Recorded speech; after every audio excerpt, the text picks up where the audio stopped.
We continue now at the top of Daf Nun Ches Amud Aleph in Meseches Nazir. This is Nazir Daf 58a. And the previous Amud, the Gemara began a brisa. The brisa said, why is it that by Mitzorah it says he has to shave all of his hair, but then it also says Rosho, he shaves his head. And the brisa says the reason is I might have thought that he doesn't shave his head because there's a lav of lo sakifu. A person is not allowed to round out the corners of his hair, and so therefore yachol af mitzorah kain. I might think that prohibition applies by a mitzorah at all. Talmud lomar rosho. That's why the pasuk says rosho, to say that the mitzorah shaves all his hair, even the hair at the corners of his head. And the Gemara continues v'tanya idach, and we learned in another brayse as follows, that there's a different reason why it says rosho by mitzorah. Rosho, when it says the word rosho by mitzorah, mat Talmud lomar, what does the pasuk need this for? Doesn't he shave all of his hair? Lefisha nemar gabe nazir. The reason is because it says by a nazir, tar lo yavra al rosho, that he's not allowed to shave the hair in his head. So yachol af nazir mitzorah kain. So I might think that applies by a nazir who's a mitzorah. Maybe a mitzorah who's also a nazir will also have a problem to shaving the hair in his head. Talmud lomar rosho. That's why the pasuk says rosho. And so you have over here two different brises, two different opinions in terms of what the word rosho is teaching us. And so the Gemara continues, my lav is it not Tanoihi, that it's actually a machlokas Tanoim going on over here regarding the issue that we discussed on the previous Amud. Lamanda Amar min Nazir, the one who says that the reason why Rosho is there is because of the situation of Nazir. So kasavar hakafa skala rosh lo shema hakafa. So that brisa holds that if a person rounds out his entire head, meaning he shaves all of the hair in his head, that it's actually not a violation of hakafa at all. And so you don't need the pasuk for that because a mitzorah is shaving all of his hair. And since a mitzorah is shaving all of his hair, there is no potential violation of lo tzakifu, and so therefore the reason why it says rosho is to say that you don't have to worry, even if you're a mitzorah and a nazir, there's no problem shaving the hair on your head. So what's the pasuk coming for? Lemidchi es lo saseh v'aseh. It's pushing off the combination of the negative commandment and the positive commandment. What the Gemara there is referring to is that by a nazir, it's not only a negative commandment not to shave the hair, it's also a positive commandment to grow out the hair. So that's really a reference to nazir. The pasuk is coming to say that you don't have to worry about the violations by nazir when it comes to a nazir mitzorah.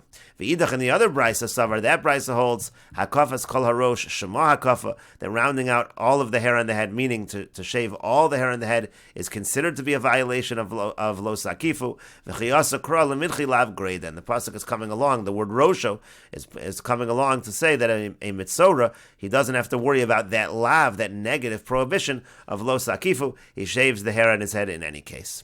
And the Gemara continues on. Rava says, no, it could be that's not what these two brises are arguing about.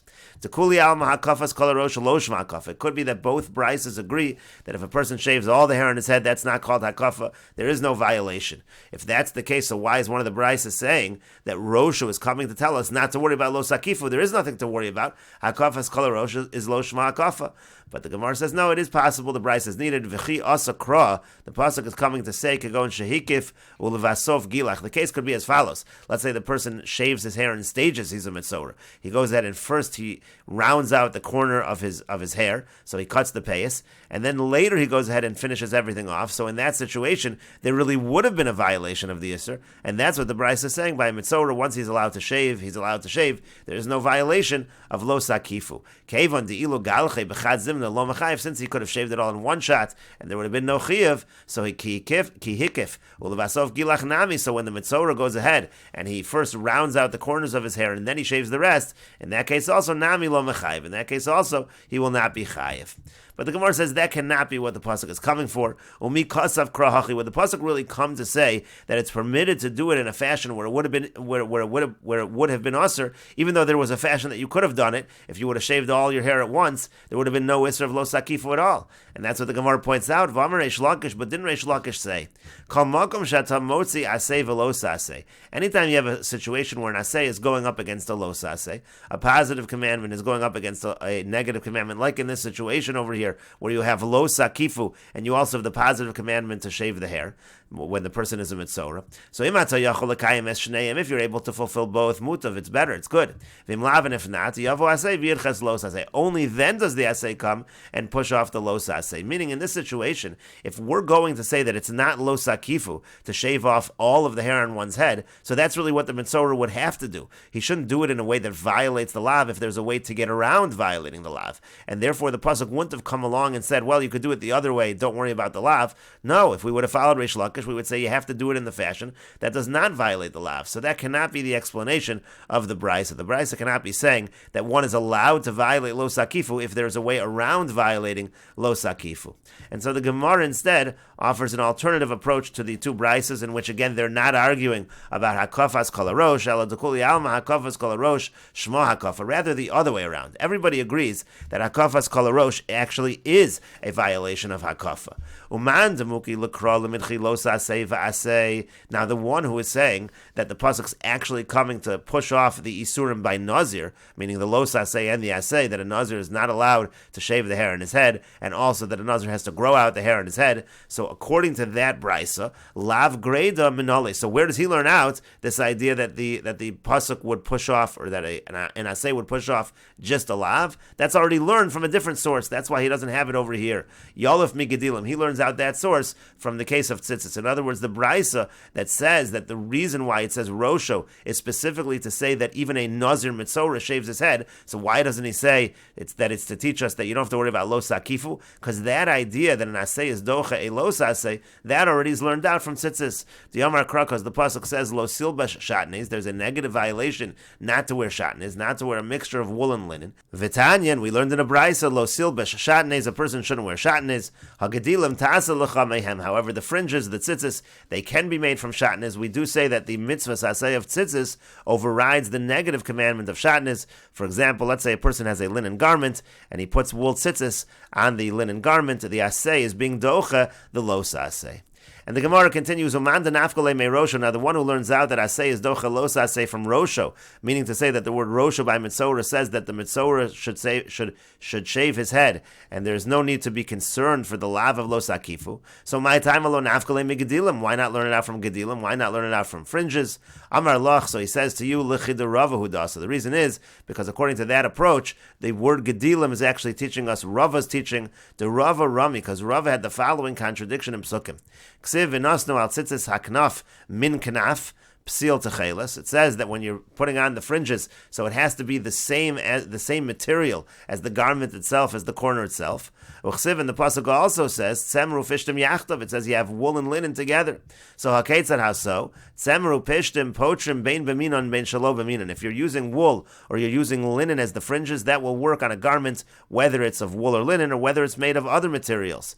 But shar minin, but if you're using something else as the fabric for the fringes, b'minon potrim, that only works if you're using it as the same fabric as the garment itself. Shalo b'minon, but if the fringes are a different fabric than the garment, ein potrin, then it will not pater, it will not be effective as tzitzis, and therefore that's again what is used. That's what we learned from Gedilim. Instead of learning that asay is docha lo sasay, we learn this teaching of Rava. And the Rosh explains the Rava Rami, because Rava had the following contradiction in Psukim: Ksiv al tzitzis haknaf psil. It says in the pasuk al tzitzis haknaf psil, the mashma mimin haknaf yeah psil. That sounds like the threads, the fringes, should be the same material as the corner, as the garment itself. Uchsiv in the pasuk also says, again, this is the juxtaposition of shatnez to tzitzis. It says semru pishtim yachtav. It talks about shatnez, which is wool and linen together, and right after it says gedilim tasel. It says you have to make the gedilim, the fringes.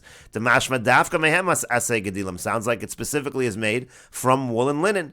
And so Rava said it means as follows. Haketzad, how so? Tzemru pishtim potrim bein b'minon bein shalo b'minon. If you have the fringes out of wool or linen, that is effective whether the garment is made from the same material or different material. Ahani hasmichos liyafos kochan shepotrim af shalo b'minon. The point of putting these psukim together, the point of putting the pasuk of tzitzis next to the pasuk of shatnez is to say that it patters even if it's a different material. Kagon tzemer b'talis shel pishton o shel meshi upishtim b'shel tzemer meshi. Let's say you have tzemer tzitzis and the talis is made of a different material, pishton or meshi, or the other way around. Those are going to be effective. Avol shar minim, but let's say you have other material, ein potrim el b'minim, that's only going to work if it's the same material as the garment itself. Kedamashma mimin haknaf yihapsil. That's what we get from the other pasuk, and so therefore again that's what we're using from the pasuk of Gedilim Taselecha, and that's why we learn out asay docha lo sasay from the pasuk by Mitzorah.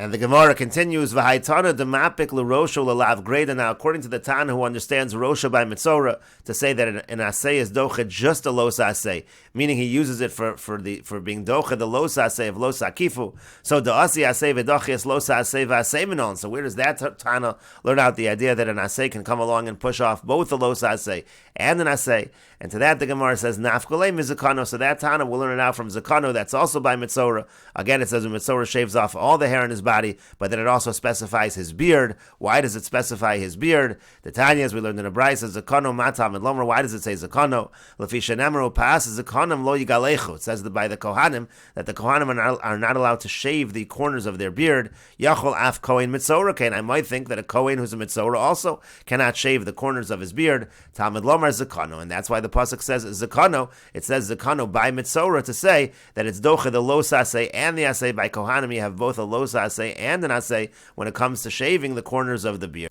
And the Gemara says, Uman demapikle l'rosho l'asay v'los asay. So now, according to the one who says that rosho is what teaches us that the asay pushes off the asay and the los asay, leilif mizakano, why doesn't he learn it out from zakano?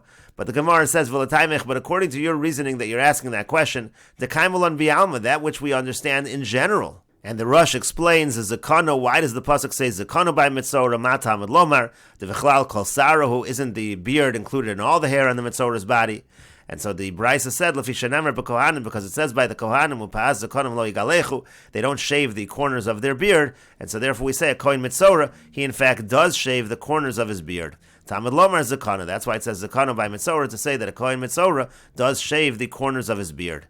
And the Rush points out of a kohanim, it's specifically by kohanim. Now there's a prohibition, there's a lav for anyone, for any man to destroy the corners of his beard. So why are we picking the kohanim over here? Because of a kohanim, ika gam asay de kadoshim tiyu. Because the whole point over here is to find the shita that says asay is docha los asay vi asay, and by kohanim there's an asay as well. There's an asay of kadoshim tiyu, and so therefore it's docha both of the asay and the los asay by kohanim with regards to their beard. And Rashi explains the end of the Gemara, Ulaman demapik l'rosha, the one who learns it out, that an asay is docha losa asay ve'asay, from the word rosha by mitzora.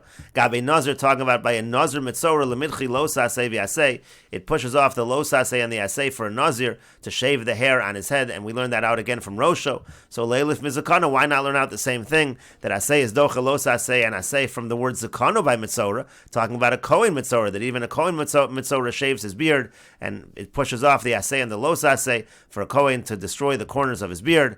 Amar Lach, so the Gemara says, no, he'll say back to you, according to your reasoning, that you're saying we should learn it out from Kohen, this idea of asay docha los asay ve'asay. So but we maintain in general the lo asay asay v'chula. We say in general that an asay is not docha a los asay ve'asay. So amai, why is that the case? Neilif mi Kohen v'hu mitzora dasi asay v'dachi los asay ve'asay. Why don't we learn out from Kohen, who is a mitzora, that the asay comes along and is docha los asay ve'asay?